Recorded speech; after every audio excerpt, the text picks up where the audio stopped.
할렐루야. 할렐루야. 행복하여라. 의로움 때문에 박해를 받는 사람들. 하늘나라가 그들의 것이다. 할렐루야. 주님께서 여러분과 함께 또한 사제의 영과 함께 마테오가 전한 거룩한 복음입니다. 주님 영광 받으소서. 그때 예수님께서 사도들에게 말씀하셨다. 사람들을 조심하여라.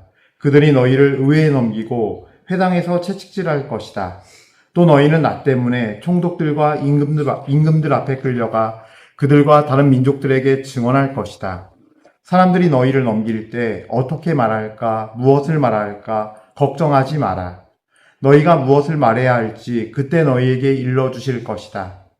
사실 말하는 이는 너희가 아니라 너희 안에서 말씀하시는 아버지의 영이시다. 형제가 형제를 넘겨 죽게 하고 아버지가 자식을 그렇게 하며 자식들도 부모를 거슬러 일어나 죽게 할 것이다. 그리고 너희는 내 이름 때문에 모든 사람에게 미움을 받을 것이다. 그러나 끝까지 견디는 이는 구원을 받을 것이다. 주님의 말씀입니다. 그리스도님 찬미합니다. 참 예수님, 저희 오늘 7월 아지트 원래 후원자 미타 이렇게 함께하게 됐는데요. 먼저 우리 주님께 이 자리에 불러주신 주님께 깊은 감사 찬미드립니다. 아멘.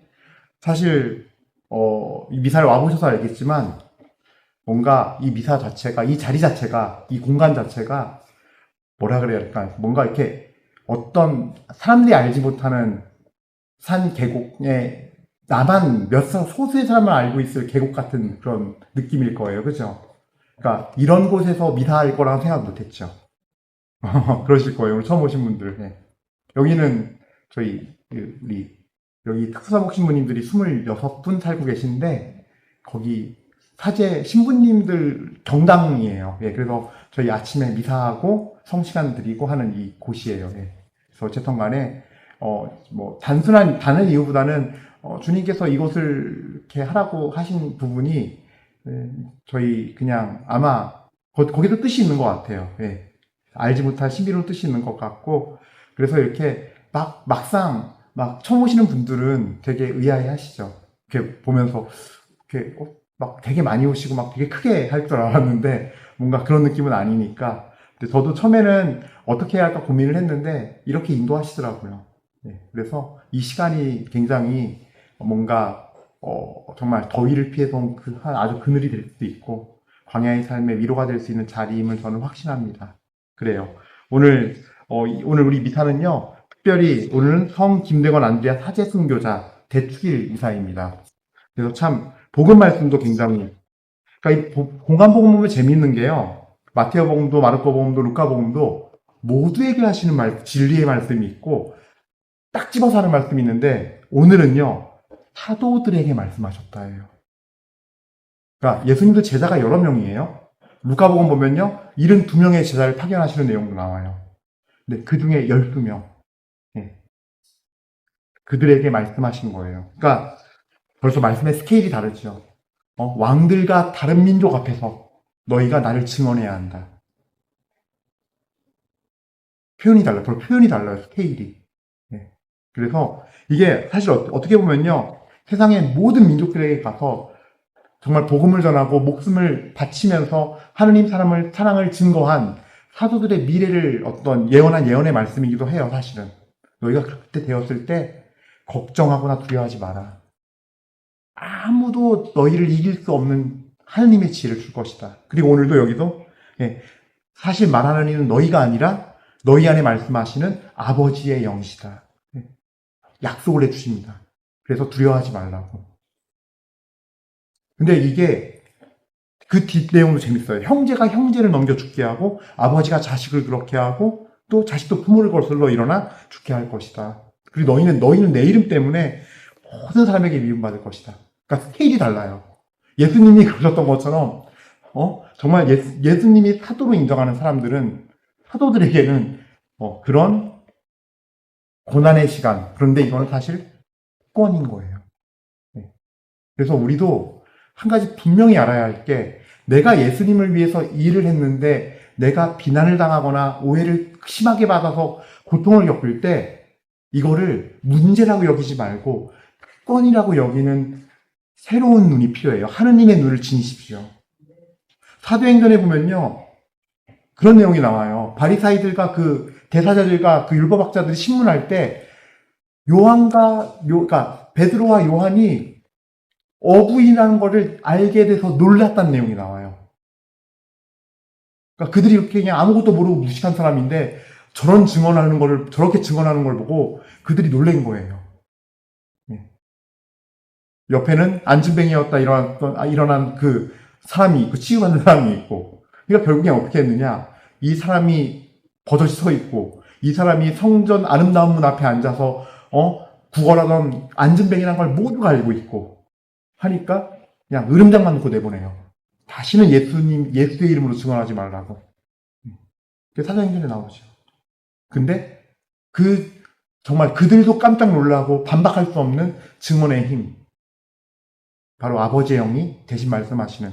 그러니까 우리 모두도 사실은 작게 봤을 땐 내 가정에서, 나의 삶의 자리에서 그럴 수 있게 세워져 있는 존재들이에요, 사실은. 그 기회를 우리는 놓치지 맙시다. 네. 왜냐면요, 선으로, 사랑으로, 그리고 어떨 땐 정말 예수 그리스도라는 이름을 내 입에서 고백해야 할 때가 있어요. 네.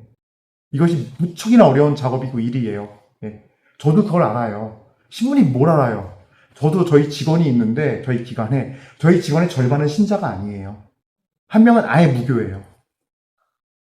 하지만 그들 앞에서도 얘기하고, 우리는 예수님의 뜻에 따라서 가톨릭교인 이렇게 해야 되라고 말을 해야 되더라고요.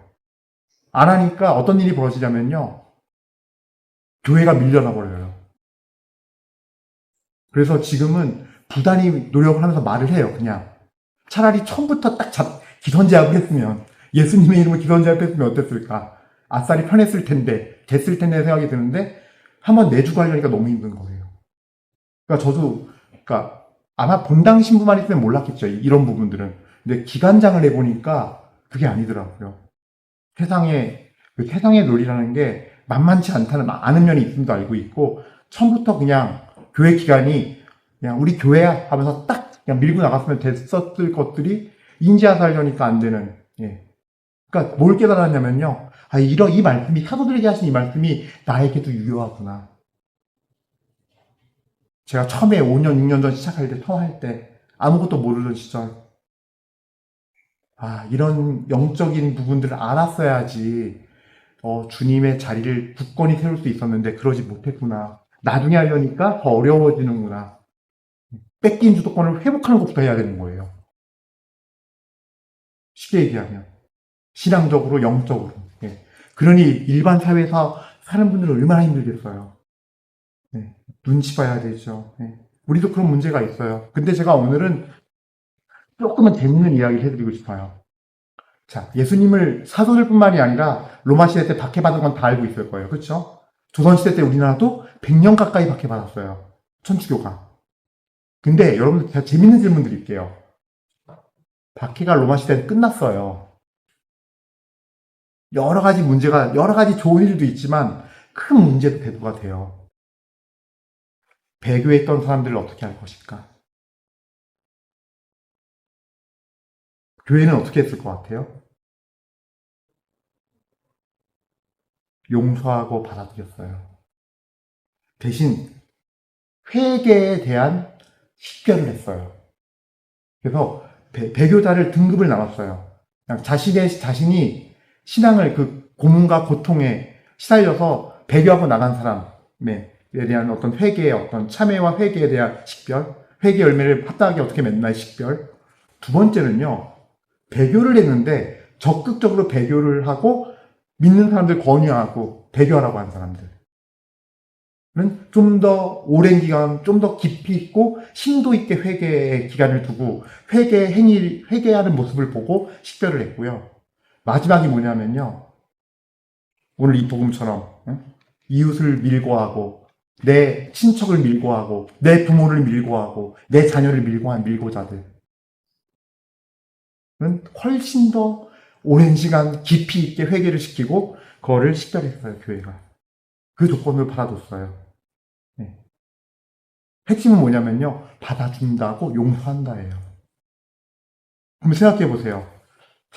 국가 제도에서 법적으로 잡아 죽이는 시간은 끝났어도 이게 편안한 일이었을까요? 이건 전쟁이에요. 내 아들, 딸을 고소해서 밀고해서 죽었는데, 순교했는데 그 사람이 왔어요. 내가 그 사람을 형제 자매로 마주해야 돼요. 네.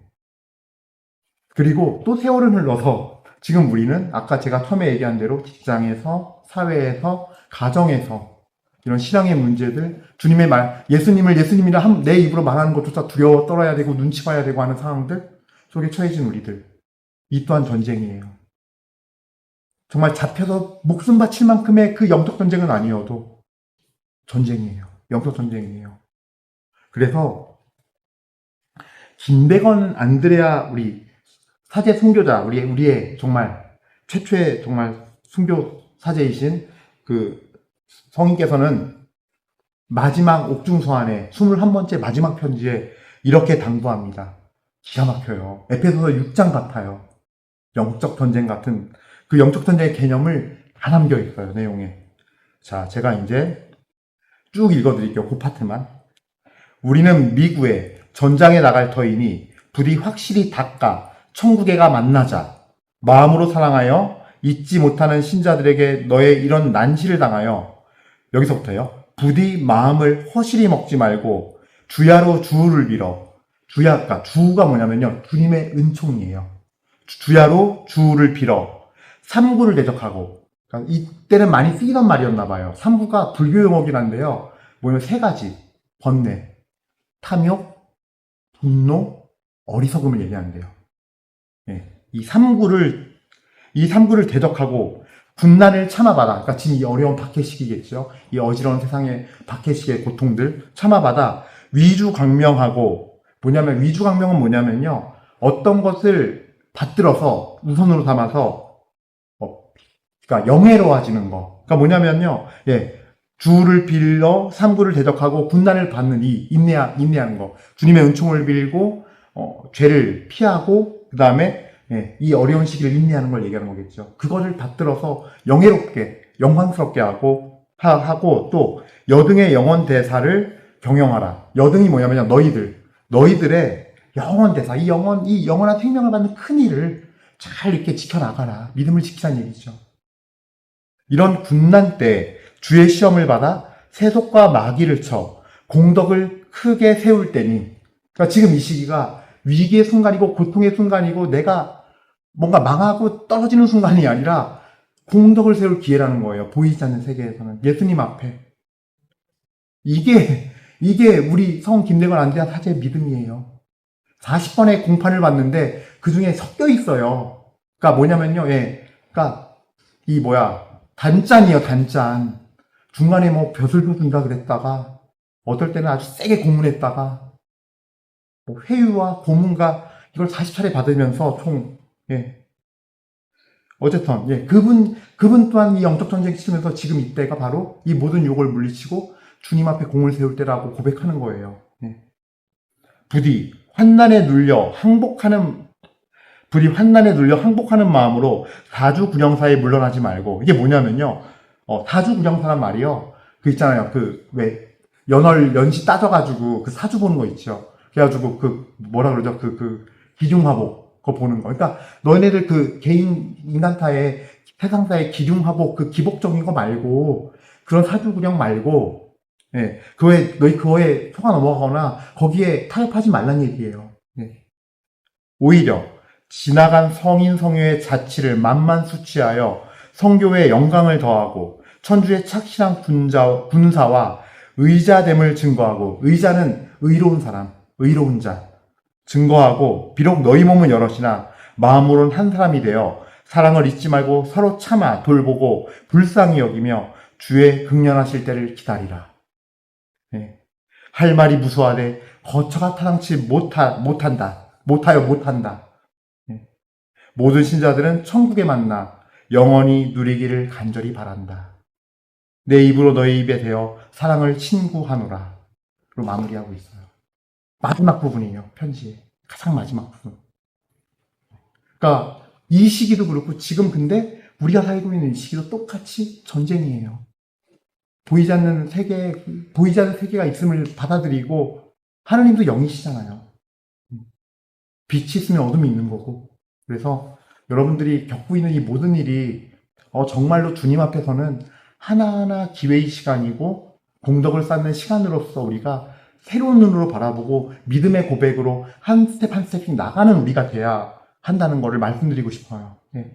그것이 우리의 신앙을 증거하는 유일한 길이에요. 또 재밌는 걸 제가 하나 알려드릴게요. 이 겟세마니의 기도를 잘 보시면요. 마태복음이 참 잘 나와 있거든요. 마태복음과 루카를 제가 좀 짬뽕 시킬게요. 마태복음 26장 39절부터 42절까지인데요. 39절에 이제 첫 번째 기도하실 때 아버지 하실 수만 있다면 이 잔을 저에게서 비켜가게 해주십시오. 청해요. 이 잔을 걷어달라고 비켜가게 해달라고. 그러나 제가 원하는 대로 하지 마시고 아버지께서 원하시는 대로 하십시오. 두 번째 가셔서 기도할 때는 제자들을 깨우고 두 번째로 가셔서 기도할 때는 42절 말씀이에요. 아버지, 이 잔이 비켜갈 수 없는 것이라면 아버지의 뜻이 이루어지게 하십시오. 어감이 달라지죠. 이 내용이 달라지죠. 처음엔 청해요.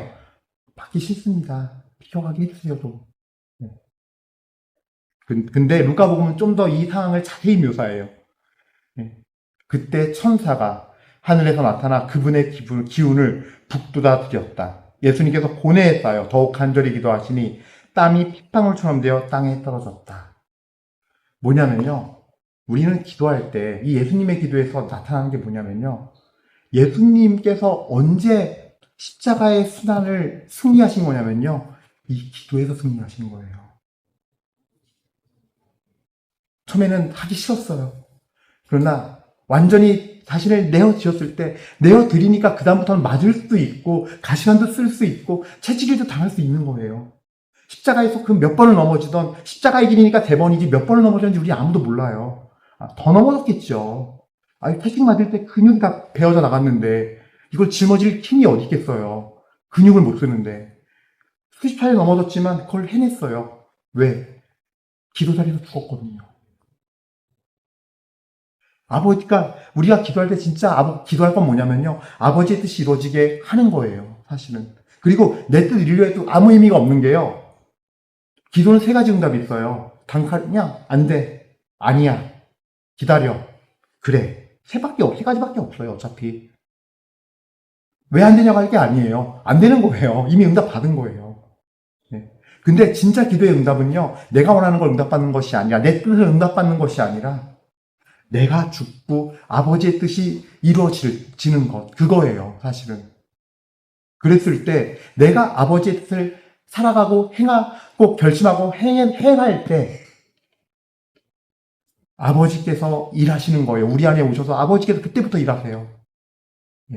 근데 우리는 뭐가 문제냐면은 목숨도 빼앗긴다 생각하고 내 재산도 빼앗긴다 생각하고 내 자존심도 빼앗긴다 생각하고 내 자녀도 빼앗긴다 생각하고 내 돈도 빼앗긴다 생각해요. 완전히 주실 건데 그냥 당신 자신을 완전히 다 주실 건데 하나님께서는 예수님의 뜻은 사라졌지만 하나님의 영광이 거기에 들어갔어요. 십자가에서 죽었지만 그래서 부활하셨어요. 뺏는 건 아무것도 없어요. 완전히 일치해서 완전히 다 주시는 것만 있어요. 그래서 우리가 김대건 안대야 사제 이 순교자 이 대축일 때 우리가 하나님의 눈을 받아서 봐야 할 건 바로 이거예요. 우리 지금 무엇을 보고 가고 있는가? 무엇을 기도하고 무엇을 바라고 어딜 향해 가고 있는가? 그래서 아버지를 바라보고 아버지의 뜻이 이루어지길 바라고 아버지의 나라로 갑시다. 이 여정이 이 시간이 그 출발점이 되고 우리 모두 그렇게 변화됩시다. 아멘. 주님의 잠시 묵상하시겠습니다.